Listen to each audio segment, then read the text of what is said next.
আমার কিন্তু দোলনা দুলতে অনেক ভালো লাগে। তোমরা বলো তোমাদের কেমন লাগে? আমি যেখানেই দোলনা দেখি ওইখানে একটু সুযোগ তো খাই কীভাবে দোলনাটা গিয়ে দোলা যায়।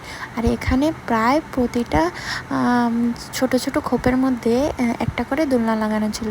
দোলনা টোলনা দুলে তারপর চারপাশটা একটু ভালো করে ঘোরাঘুরি করে নিলাম। এখানে দেখতে পাচ্ছ কি কি বানিয়েছে, গাধা, ঘোড়া, হাতি, মানুষ কি নেই এখানে সব কিছু ওয়েস্ট প্রোডাক্ট দিয়ে বানানো হয়েছে।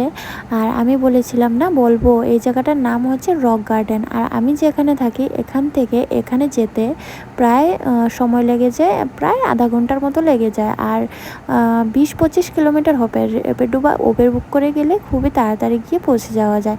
দেখা হচ্ছে পরের ভিডিওতে। আর খাওয়া দাওয়া কমপ্লিট করে আমরা যখন আসছিলাম কি পরিমাণে বৃষ্টি হচ্ছিল দেখতে পাচ্ছ। এই বৃষ্টির মধ্যে কিন্তু আমরা আমাদের রুমে এসে পৌঁছেছি, মানে আমরা আস্তে আস্তে প্রায় বৃষ্টি কমে গেছে। দেখা হচ্ছে পরের ভিডিওতে। বাই।